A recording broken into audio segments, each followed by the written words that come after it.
ਕੇਂਦਰ ਸਰਕਾਰ ਨੇ ਖੇਤੀ ਕਾਨੂੰਨਾਂ ਨੂੰ ਮੁੱਛ ਦਾ ਸਵਾਲ ਬਣਾ ਲਿਆ ਤਾਂ ਦੇਸ਼ ਦਾ ਕਿਸਾਨ ਵੀ ਇਸ ਨੂੰ ਮਾਣ ਸਨਮਾਨ ਦੀ ਜੰਗ ਐਲਾਨ ਮੋਰਚਿਆਂ ਤੇ ਡਟਿਆ ਹੈ। ਨਤੀਜਾ ਅੰਦੋਲਨ ਜਾਰੀ ਹੈ ਤੇ ਬੈਕਫੁੱਟ ਤੇ ਹੋਣ ਦੇ ਬਾਵਜੂਦ ਕੇਂਦਰ ਦੀ ਮੋਦੀ ਸਰਕਾਰ ਇੱਕ ਭੇਤ ਭਰੀ ਚੁੱਪ ਦਰਮਿਆਨ ਬਣਦੇ ਜਾਂ ਬਣਾਏ ਜਾ ਰਹੇ ਹਾਲਾਤਾਂ ਵਿੱਚੋਂ ਹਾਲਾਤਾਂ ਦਾ ਤੋੜ ਲੱਭ ਰਹੀ ਹੈ। ਪਰ ਪੰਜਾਬ ਖਾਸ ਕਰ ਸਿੱਖ ਕੌਮ ਦੇ ਅਤੀਤ ਦੀ ਯਾਦ ਦਵਾ ਸੀਨੀਅਰ ਪੱਤਰਕਾਰ ਸ਼ੇਖਰ ਗੁਪਤਾ ਨੇ ਕੇਂਦਰ ਸਰਕਾਰ ਨੂੰ ਖਬਰਦਾਰ ਕੀਤਾ ਹੈ। ਦ ਪ੍ਰਿੰਟ ਵਿੱਚ ਛਪੇ ਸ਼ੇਖਰ ਗੁਪਤਾ ਦੇ ਆਰਟੀਕਲ ਮੁਤਾਬਕ ਹੁਣ ਇਸ ਗੱਲ ਦਾ ਕੋਈ ਮਹੱਤਵ ਨਹੀਂ ਰਹਿ ਗਿਆ ਕਿ ਕਾਨੂੰਨ ਕਿਸਾਨਾਂ ਦੇ ਲਈ ਚੰਗੇ ਹਨ ਜਾਂ ਬੁਰੇ। ਲੋਕਤੰਤਰ ਵਿੱਚ ਮਹੱਤਵਪੂਰਨ ਇਹੀ ਹੈ ਕਿ ਕਿਸੇ ਨੀਤੀਗਤ ਬਦਲਾਅ ਤੋਂ ਪ੍ਰਭਾਵਿਤ ਹੋਣ ਵਾਲੇ ਲੋਕ ਉਸ ਦੇ ਬਾਰੇ 'ਚ ਕੀ ਸੋਚਦੇ ਹਨ। ਇਸ ਮਾਮਲੇ ਵਿੱਚ ਲੋਕ ਹਨ ਉੱਤਰ ਭਾਰਤ ਦੇ ਕਿਸਾਨ। ਜੇਕਰ ਤੁਸੀਂ ਲੋਕਾਂ ਨੂੰ ਸਮਝ ਨਾ ਪਾਏ ਤਾਂ ਤੱਥਾਂ ਦਾ ਕੋਈ ਮਤਲਬ ਨਹੀਂ ਹੈ। ਮੋਦੀ ਸਰਕਾਰ ਠੀਕ ਹੀ ਕਹਿ ਰਹੀ ਹੈ ਕਿ ਮਾਮਲਾ ਹੁਣ ਖੇਤੀ ਕਾਨੂੰਨਾਂ ਦਾ ਨਹੀਂ ਹੈ, ਕਿਉਂਕਿ ਕੋਈ ਵੀ MSP ਸਬਸਿਡੀ ਮੰਡੀ ਵਗੈਰਾ ਦੀ ਗੱਲ ਨਹੀਂ ਕਰ ਰਿਹਾ।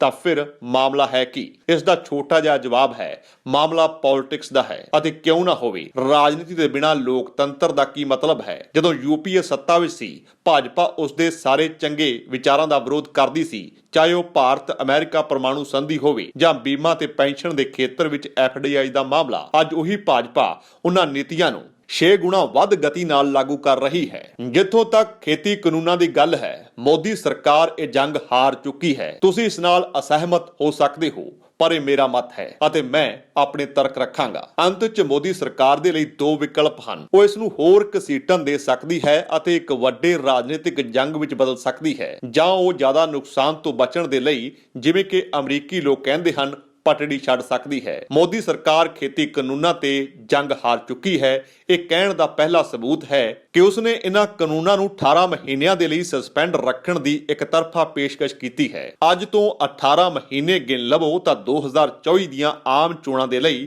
18 ਮਹੀਨੇ ਸ਼ੇਸ਼ ਰਹਿ ਜਾਂਦੇ ਹਨ। ਤੁਸੀਂ ਸਮਝ ਸਕਦੇ ਹੋ ਕਿ ਮੋਦੀ ਸ਼ਾਹ ਦੀ ਜੋੜੀ ਉਸ ਸਮੇਂ ਇਸ ਮੋਰਚੇ ਨੂੰ ਨਹੀਂ ਖੋਲਣਾ ਚਾਹੇਗੀ। ਵਾਸਤਵ ਵਿੱਚ ਮੱਧ ਪ੍ਰਦੇਸ਼, ਛੱਤੀਸਗੜ੍ਹ ਅਤੇ ਰਾਜਸਥਾਨ ਵਰਗੇ ਅਹਿਮ ਅਤੇ ਕੇਂਦਰੀ ਰਾਜਾਂ ਦੀਆਂ ਚੋਣਾਂ ਦੇ ਲਈ ਠੀਕ 12 ਮਹੀਨੇ ਉਸ ਦੌਰਾਨ ਰਹਿ ਜਾਣਗੇ। ਇਹਨਾਂ 'ਚ 2 ਸੂਬਿਆਂ 'ਚ ਕਾਂਗਰਸ ਦੀ ਮਜ਼ਬੂਤ ਸਰਕਾਰਾਂ ਬੈਠੀਆਂ ਹੋਈਆਂ ਹਨ ਅਤੇ ਤੀਜੇ 'ਚ ਭਾਜਪਾ ਸੱਤਾ ਚੋਰੀ ਕਰਕੇ ਜਾਂ ਖਰੀਦ ਕੇ ਬੈਠੀ ਹੋਈ ਹੈ। ਕੁਝ ਖੇਤੀ ਕਾਨੂੰਨਾਂ ਤੇ ਦਾਅ ਲਗਾਉਣ ਦੇ ਲਈ ਕੋਈ ਵੀ ਇਹਨਾਂ ਸੂਬਿਆਂ ਨੂੰ ਗਵਾਉਣ ਦਾ ਖਤਰਾ ਮੁੱਲ ਲੈਣਾ ਨਹੀਂ ਚਾਹੇਗਾ। ਇਸ ਦੇ ਇਲਾਵਾ ਸਰਕਾਰ ਘੱਟੋ ਘੱਟ ਸਮਰਥਨ ਮੁੱਲ ਨੂੰ ਜਾਰੀ ਰੱਖਣ ਦਾ ਵਾਅਦਾ ਕਰ ਚੁੱਕੀ ਹੈ। ਹਾਲਾਂਕਿ ਇਹਨਾਂ ਨਵੇਂ ਕਾਨੂੰਨਾਂ ਵਿੱਚ ਇਸ ਨੂੰ ਖਤਮ ਕਰਨ ਦੀ ਗੱਲ ਕਿਤੇ ਨਹੀਂ ਲਿਖੀ। ਇਹਨਾਂ ਕੁਝ ਪਹਿਲਾਂ ਹੀ ਛੱਡ ਦਿੱਤਾ ਜਾ ਚੁੱਕਾ ਹੈ ਕਿ ਇਹਨਾਂ ਕਾਨੂੰਨਾਂ ਤੇ ਜੰਗ ਹਾਰ ਚੁੱਕੀ ਹੈ। ਹੁਣ ਮੋਦੀ ਸਰਕਾਰ ਦੇ ਸਾਹਮਣੇ ਚੁਣੌਤੀ ਇਹੀ ਹੈ ਕਿ ਹਾਰਦੇ ਹੋਏ ਨਾ ਦਿਖਦੇ ਹੋਏ ਉਹ ਆਮ ਹਾਲਾਤ ਬਹਾਲ ਕਰਨ ਦੇ ਲਈ ਅਤੇ ਕੀ ਕੀਮਤ ਅਦਾ ਕਰਨਗੇ। ਅਸੀਂ ਜਾਣਦੇ ਹਾਂ ਕਿ ਭੂਮੀ ਅਧਿਗ੍ਰਹਿਣ ਦੇ ਨਵੇਂ ਕਾਨੂੰਨਾਂ ਦੇ ਮਾਮਲੇ 'ਚ ਉਹ ਬਚ ਨਿਕਲੇ ਸਨ, ਪਰ ਹੁਣ ਮਾਮਲਾ ਹਾਲੇ ਵੀ ਸੰਸਦ 'ਚ ਅਟਕਿਆ ਹੈ। ਨਵਾਂ ਮਾਮਲਾ ਸੜਕਾਂ, ਸੂਬੇ ਦੀਆਂ ਸੀਮਾਵਾਂ ਅਤੇ ਹਾਈਵੇ ਅਤੇ ਦਿੱਲੀ ਦੇ ਇਰਦ-ਗਿਰਦ ਕਣਕ ਅਤੇ ਝੋਨੇ ਦੇ ਖੇਤਾਂ 'ਚ ਪਸਰਿਆ ਹੈ। ਇਹ ਹੋਰ ਫੈਲ ਸਕਦਾ ਹੈ। ਸਰਕਾਰ ਜੇਕਰ ਹਥਿਆਰ ਸੁੱਟ ਦਿੰਦੀ ਹੈ ਤਾਂ ਇਹ ਵਿਵਾਦ ਬੰਦ ਹੋ ਸਕਦਾ ਹੈ, ਪਰ ਉਦੋਂ ਰਾਜਨੀਤੀ ਗਰਮ ਹੋ ਜਾਏਗੀ। ਅਤੇ ਕਿਉਂ ਨਾ ਹੋਵੇ, ਵਿਰੋਧੀ ਰਾਜਨੀਤੀ ਗਲਤ ਨਹੀਂ ਤਾਂ ਕਿ ਸਾਫ਼ ਸੁਥਰੀ ਅਤੇ ਆਨੰਦਦਾਈ ਹੋਵੇਗੀ। ਇਸ ਤੋਂ ਬਾਅਦ ਦੂਜੇ ਸੁਧਾਰਾਂ ਨੂੰ ਨਵੇਂ ਸ਼ਰਮ ਕਾਨੂੰਨਾਂ ਤੋਂ ਲੈ ਕੇ LIC ਦੇ ਸ਼ੇਅਰ ਜਾਰੀ ਕਰਨ ਤੱਕ ਨੂੰ ਨਿਸ਼ਾਨਾ ਬਣਾਇਆ ਜਾਵੇਗਾ। ਉਹ ਅੱਗੇ ਲਿਖਦੇ ਹਨ ਕਿ ਭਾਰਤ ਵਿੱਚ ਪਿਛਲੇ 35 ਵਰ੍ਹਿਆਂ ਤੋਂ ਸਭ ਤੋਂ ਤਾਕਤਵਰ ਸਰਕਾਰ ਨੂੰ ਇਸ ਹਾਲਾਤਾਂ 'ਚ ਲਿਆਉਣ ਵਾਲੀਆਂ ਗਲਤੀਆਂ ਅਤੇ ਵੱਡੀਆਂ ਭੁੱਲਾਂ ਕਿਹੜੀਆਂ ਹਨ। ਉਹਨਾਂ ਦਾ ਕਹਿਣਾ ਹੈ ਕਿ ਮੇਰੇ ਹਿਸਾਬ ਨਾਲ ਇਹ 5 ਹਨ। ਇਹਨਾਂ ਖੇਤੀ ਕਾਨੂੰਨਾਂ ਨੂੰ ਅਧਿਆਦੇਸ਼ ਦੇ ਜ਼ਰੀਏ ਲਿਆਉਣਾ ਇੱਕ ਬਹੁਤ ਵੱਡੀ ਭੁੱਲ ਸੀ। ਮੈਂ ਇਹ 2020 ਵਾਲੇ ਨਜ਼ਰੀਏ ਤੋਂ ਕਹਿ ਰਿਹਾ ਹਾਂ। ਮੈਂ ਇੱਕ ਟਿੱਪਣੀਕਾਰ ਹਾਂ, ਕੋਈ ਰਾਜਨੀਤਿਕ ਆਗੂ ਨਹੀਂ। ਅੱਧੀ ਅਰਬ ਆਬਾਦੀ ਦੇ ਜੀਵਨ ਨੂੰ ਪ੍ਰਭਾਵਿਤ ਕਰਨ ਵਾਲੇ ਜ਼ਬਰਦਸਤ ਬਦਲਾਅ ਦੇ ਵਾਅਦੇ ਨੂੰ ਪੂਰਾ ਕਰਨ ਦਾ ਸਹੀ ਰਸਤਾ ਇਹੀ ਸੀ ਕਿ ਪਹਿਲਾਂ ਇਸ ਨੂੰ ਲੋਕਾਂ ਦਰਮਿਆਨ ਰੱਖਿਆ ਜਾਂਦਾ, ਉਹਨਾਂ ਨੂੰ ਇਸ ਦੇ ਲਈ ਰਾਜੀ ਕੀਤਾ ਜਾਂਦਾ। ਸਾਨੂੰ ਨਹੀਂ ਪਤਾ ਕਿ ਨਰਿੰਦਰ ਮੋਦੀ ਇਸ ਦੇ ਲਈ ਮਾਹੌਲ ਨਾ ਬਣਾਉਣ ਦੀ ਭੁੱਲ ਤੇ ਪਛਤਾ ਰਹੇ ਹਨ ਜਾਂ ਨਹੀਂ, ਪਰ ਹਕੀਕਤ ਇਹੀ ਹੈ ਕਿ ਇਸ ਤਰ੍ਹਾਂ ਦੇ ਵੱਡੇ ਬਦਲਾਅ ਨੂੰ ਆਰਡੀਨੈਂਸ ਦੇ ਜ਼ਰੀਏ ਲਿਆਉਣ ਦੇ ਫੈਸਲੇ ਨੂੰ ਲੋਕ ਸੰਦੇਹ ਦੀ ਨਜ਼ਰ ਨਾਲ ਦੇਖਣਗੇ, ਖਾਸ ਕਰ ਉਦੋਂ ਜਦੋਂ ਕਿ ਤੁਸੀਂ ਲੋਕਾਂ ਤੋਂ ਸੰਵਾਦ ਨਹੀਂ ਕਰਦੇ। ਇਹਨਾਂ ਕਾਨੂੰਨਾਂ ਨੂੰ ਰਾਜ ਸਭਾ 'ਚ ਜਿਸ ਤਰ੍ਹਾਂ ਜਲਦਬਾਜ਼ੀ 'ਚ ਅੱਗੇ ਵਧਾਇਆ ਗਿਆ, ਉਸਨੇ ਸ਼ੱਕ ਨੂੰ ਹੋਰ ਗਹਿਰਾ ਦਿੱਤਾ। ਇਸ ਦੇ ਲਈ ਕੁਸ਼ਲ ਸੰਸਦੀ ਤੌਰ ਤਰੀਕੇ ਦੀ ਜ਼ਰੂਰਤ ਸੀ, ਨਾ ਕਿ ਗਲੇ ਦੀ ਤਾਕਤ ਦਾ ਰੁੱਖ ਪ੍ਰਯੋਗ ਕਰਨ ਦੀ। ਇਸ ਨੇ ਅੱਗ ਵਿੱਚ ਘਿਓ ਪਾਉਣ ਅਤੇ ਹਵਾ ਬਣਾਉਣ ਦਾ ਕੰਮ ਕੀਤਾ ਹੈ। ਸਰਪਲਸ ਪੈਦਾਵਾਰ ਦੇਣ ਵਾਲੇ ਕਿਸਾਨਾਂ ਤੇ ਜਬਰੀ ਕੁਝ ਲੱਦਿਆ ਜਾ ਰਿਹਾ ਹੈ। ਸੱਤਾ ਪਾਰਟੀ ਆਪਣੇ ਬਹੁਮਤ ਦੇ ਬੋਤੇ ਇੰਨੀ ਉੱਚੀ ਉਡਾਨ ਭਰਨ ਲੱਗੀ ਕਿ ਉਸਨੇ ਆਪਣੇ ਸਹਿਯੋਗੀਆਂ ਅਤੇ ਮਿੱਤਰਾਂ ਦੀ ਪਰਵਾਹ ਕਰਨੀ ਛੱਡ ਦਿੱਤੀ। ਜੇਕਰ ਉਸਨੇ ਉਹਨਾਂ ਦੇ ਨਾਲ ਸਨਮਾਨਜਨਕ ਵਿਵਹਾਰ ਕੀਤਾ ਹੁੰਦਾ ਤਾਂ ਰਾਜ ਸਭਾ 'ਚ ਕਾਨੂੰਨ ਨੂੰ ਪਾਸ ਕਰਵਾਉਣ 'ਚ ਇੰਨੀ ਗਰਮਾ ਗਰਮੀ ਨਾ ਹੁੰਦੀ। ਉੱਥੇ ਹੀ ਮੋਦੀ ਸ਼ਾਹ ਦੀ ਸਿਆਸਤ ਦੇ ਕਾਰਨ ਕਮਜ਼ੋਰ ਪਏ ਹਰਿਆਣਾ ਅਤੇ ਪੱਛਮੀ ਉੱਤਰ ਪ੍ਰਦੇਸ਼ ਦੇ ਜਾਟਾਂ ਦੀ ਹਤਾਸ਼ਾ ਦਾ ਅੰਦਾਜ਼ਾ ਲਗਾਉਣ 'ਚ ਵੀ ਚੁੱਕ ਗਏ। ਦੋਵੇਂ ਵੱਡੇ ਅਨੁਭਵੀ ਜਾਟ ਨੇਤਾਵਾਂ ਨੂੰ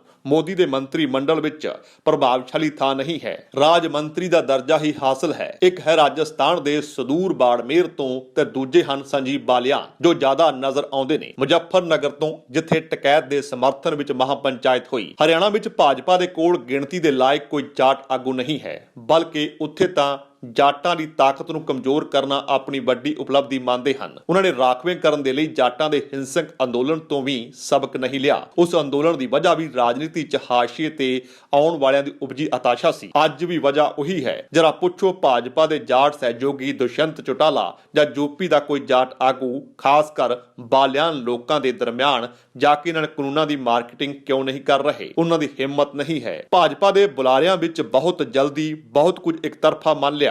ਹੁਣ ਉਹਨਾਂ ਨੂੰ ਹੋਰ ਵੀ ਜ਼ਿਆਦਾ ਮੰਨਣਾ ਪਵੇਗਾ। ਉਧਰ ਕਿਸਾਨ ਆਗੂ ਜਰਾ ਵੀ ਪਿੱਛੇ ਨਹੀਂ ਹਟੇ ਹਨ। ਹੁਣ ਸਵਾਲ ਇਹ ਹੈ ਕਿ ਅੱਗੇ ਕਿੱਥੇ ਜਾਵੇਗੀ। ਇੱਕ ਤਰੀਕਾ ਇਹ ਹੋ ਸਕਦਾ ਹੈ ਕਿ ਕਿਸਾਨਾਂ ਨੂੰ ਥਕਾ ਦਿੱਤਾ ਜਾਵੇ, ਪਰ ਜੋ ਲੱਛਣ ਅਤੇ ਉਹਨਾਂ ਦੇ ਮੁਤਾਬਕ ਫਿਲਹਾਲ ਅਜਿਹਾ ਲੋਕਾਂ ਨੂੰ ਉਮੀਦ ਨਹੀਂ ਹੈ। ਰੱਬੀ ਫਸਲ ਦੀ ਕਟਾਈ ਅਪ੍ਰੈਲ 'ਚ ਹੋਵੇਗੀ, ਜਾਨੀ ਹਾਲੇ 75 ਦਿਨ ਬਾਕੀ ਹਨ। ਉਂਝ ਵੀ ਕਟਾਈ ਦਾ ਕੰਮ ਮਸ਼ੀਨ ਅਤੇ ਪ੍ਰਵਾਸੀ ਮਜ਼ਦੂਰ ਕਰਦੇ ਹਨ, ਜਾਨੀ ਕਿਸਾਨ ਪਰਿਵਾਰ ਧਰਨਾ ਸਥਲ ਨੂੰ ਆਬਾਦ ਕੀਤੇ ਰਹਿਣਗੇ। ਦੂਜੀ ਸੰਭਾਵਨਾ ਇਹ ਹੋ ਸਕਦੀ ਹੈ ਕਿ ਜਾਟ ਅੰਤ ਕੋਈ ਸਮਝੌਤਾ ਕਰ ਲੈਣ। ਇਹ ਮੁਮਕਿਨ ਹੈ। ਸਿੰਘੂ ਬਾਰਡਰ ਤੇ ਗਾਜੀਪੁਰ ਬਾਰਡਰ ਤੇ ਫਰਕ ਤੇ ਗੌਰ ਕਰੋ। ਸਿੰਘੂ ਬਾਰਡਰ ਤੇ ਕੋਈ ਰਾਜਨੇਤਾ ਸੈਲਫੀ ਖਿੱਚਣ ਵੀ ਨਹੀਂ ਜਾ ਸਕਦਾ। ਨਾ ਹੋਵੇ ਤਾਂ ਕਾਂਗਰਸ ਦੇ ਰਮਨੀਤ ਸਿੰਘ ਬਿੱਟੂ ਤੋਂ ਪੁੱਛ ਲਵੋ, ਜਿਨ੍ਹਾਂ ਨੂੰ ਫੌਰਨ ਵਾਪਸ ਕਰ ਦਿੱਤਾ ਗਿਆ ਸੀ। ਪਰ ਗਾਜੀਪੁਰ ਬਾਰਡਰ ਤੇ ਕੋਈ ਵੀ ਜਾ ਸਕਦਾ ਹੈ ਅਤੇ ਟਕੈਤ ਦੇ ਗਲੇ ਲੱਗ ਕੇ ਫੋਟੋ ਖਿਚਵਾ ਸਕਦਾ ਹੈ, ਚਾਹੇ ਉਹ ਕਾਂਗਰਸ ਦਾ ਹੋਵੇ, ਵਾਮਪੰਥੀ ਹੋਵੇ, ਰਾਲੋਦ ਦਾ ਜਾਂ ਰਾਜਦ ਦਾ।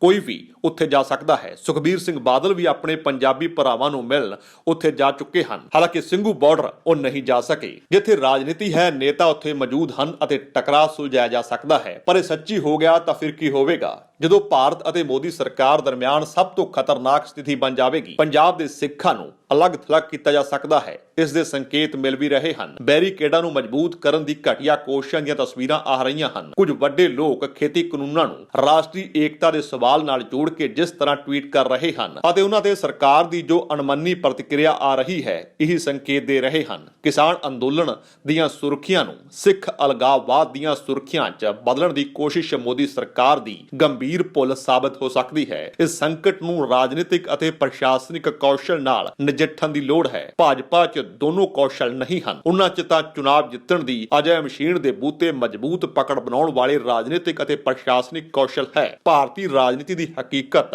ਅਤੇ ਸੰਸਦੀ ਬਹੁਮਤ ਦੀਆਂ ਸੀਮਾਵਾਂ ਨੂੰ ਸਮਝਣ ਦੀ ਅਸਮਰੱਥਾ ਨੇ ਹੀ ਇਸ ਪਾਰਟੀ ਨੂੰ ਅੱਜ ਇਸ ਸਥਿਤੀ 'ਚ ਪਹੁੰਚਾਇਆ ਹੈ। ਕਿ ਉਹਨਾਂ ਵਿੱਚ ਇਸ ਸਥਿਤੀ ਤੋਂ ਬਾਹਰ ਨਿਕਲ ਆਉਣ ਦੀ ਬੁੱਧੀਮਾਨੀ ਅਤੇ ਉਦਾਰਤਾ ਹੈ, ਅਸੀਂ ਨਹੀਂ ਕਹਿ ਸਕਦੇ, ਪਰ ਉਮੀਦ ਕਰਦੇ ਹਾਂ ਕਿ ਉਹਨਾਂ 'ਚ ਸਭ ਹੋਵੇਗਾ। ਕਿਉਂਕਿ ਅੱਜ ਭਾਰਤ ਨੂੰ ਰਾਸ਼ਟਰੀ ਏਕਤਾ ਦੇ ਨਾਮ ਤੇ ਕੋਈ ਹੋਰ ਲੜਾਈ ਕਤੇ ਨਹੀਂ ਚਾਹੀਦੀ। ਤੁਸੀਂ ਐਨੇ ਨਾਦਾਨ ਤਾਂ ਨਹੀਂ ਹੋਵੋਗੇ ਕਿ ਪੰਜਾਬ 'ਚ ਜਿਸ ਪ੍ਰੇਤ ਨੂੰ ਅਸੀਂ 1993 'ਚ ਸ਼ਾਂਤ ਕਰ ਦਿੱਤਾ ਸੀ, ਉਸ ਨੂੰ ਫਿਰ ਤੋਂ ਜਗਾਉਣ ਦੀ ਕੋਸ਼ਿਸ਼ ਕਰੋਗੇ। ਜੇਕਰ ਤੁਹਾਨੂੰ ਸਾਡਾ ਇਹ ਉਪਰਾਲਾ ਚੰਗਾ ਲੱਗਾ ਹੈ ਤਾਂ ਇਸ ਨੂੰ ਲਾਈਕ ਕਰੋ, ਸ਼ੇਅਰ ਕਰੋ ਅਤੇ ਸਾਡੇ YouTube ਚੈਨਲ ਨੂੰ ਸਬਸਕ੍ਰਾਈਬ ਕਰੋ।